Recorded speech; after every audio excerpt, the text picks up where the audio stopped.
Welcome to Technique Tuesday, the show where we fix team activated community members' lifts. Today, we're going to be looking at one of the most common squat faults that can be often attributed to a poor understanding or inappropriate use of certain cues. This is Todd at Chicken and Rice on Instagram. You should probably follow him since he's being subjected to all of this bullshit. He's training a high bar squat here for a single, and I just want you to take a moment and think about what you are seeing.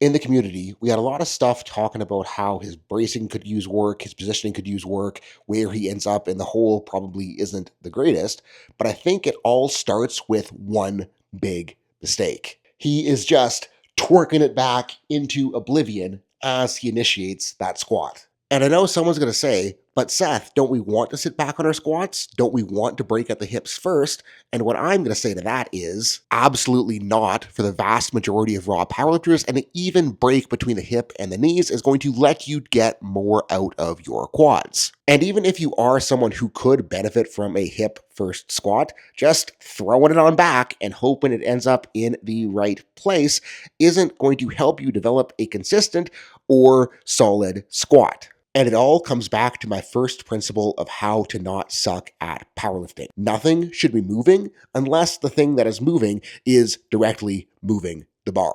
And the reason that is so important is why is my camera rotating? Is that gravity? And the reason that is so important is the more willy-nilly, loosey-goosey stuff we have going on, the more opportunity there is for the torso to act like a bendy straw and fold you like an accordion as you drive out of the bottom of a heavy lift. So what is the solution going to look like? Assuming the lifter already knows how to brace, once the bar is unracked, they're settled, they're ready to start the squat, they're going to want to double down on that brace tension, locking their torso in as hard as they can. From there, the focus should be drawn to the glutes.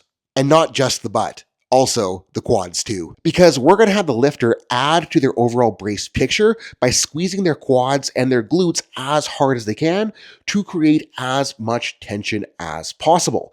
All this tension should make your brace feel really locked in, but it's also going to make it a little bit weird to initiate the squat because the things that need to bend are totally locked out. But trust me, that's not a problem, and we are going to use it to our advantage. Because having all of that quad and glute tension means that we are then able to actively flex our hamstrings and hip flexors to begin to pull us into the squat, breaking evenly at both the hip and knee. And having that hamstring quad, hip flexor glute co-contraction going on is going to do a couple of really cool things for our squat. That co-contraction is going to allow us to create more tension on both sides of the joint, which is going to aid in stability and control of the movement. And because we're contracting into the quads and contracting into the glutes, we are going to be able to enhance the amount of tension in those muscles, which is going to lead to more energy storage and more stretch reflex when we do reverse the weight. It's a win-win-win, and your squat is going to feel way more solid. And what is even cooler is depending on how you should be biasing your squat, you can think about putting tension in the glutes to limit backwards hip travel to drive you harder into the quads. You can also do the opposite and use tension in the quads to push you further towards the hips. An extreme example of this thought process would be during a front squat where we're trying to stay as upright as possible. And in doing this, I'm using my glutes to push me into my quads to maintain a relatively vertical torso.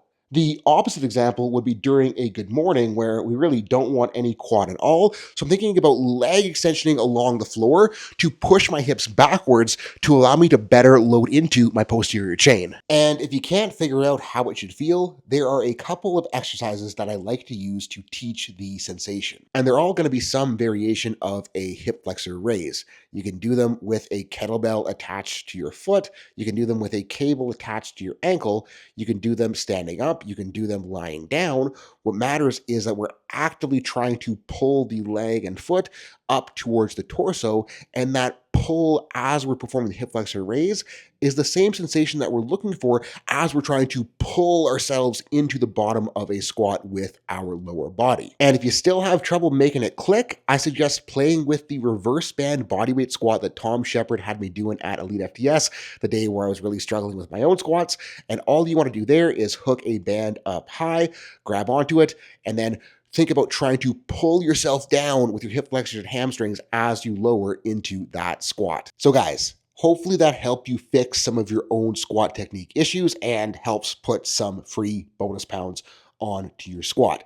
And if you want more content like this, or you want an opportunity for me to look at your lifts and tell you what you could and should be doing better, hop onto Team Activated on School. It is a really bumping community full of lifters and coaches all there to help each other and make everyone the best they can be. And in addition to the community aspect, there is a whole lot of higher level educational content that I'm putting out there on a almost daily basis right now to help lifters elevate their lifting and coaching IQ. Peace out, guys. Have a good rest of your night. Team Activated is how we are going to make powerlifting better for lifters and coaches everywhere. It's not just a place for you to get exclusive educational content from me, see tutorials, or have access to my movement library. It is a place for lifters and coaches to interact with each other, ask questions, and help the entire group get better as a whole. You'll be able to get form checks, troubleshoot programming, get advice on injuries and nutrition, and more importantly, I'm putting up new videos every single week to better help your education as a powerlifter. So if you take training or coaching seriously and want to be the best at it that you can be, hop in the group, because the more people in it, the more valuable it becomes.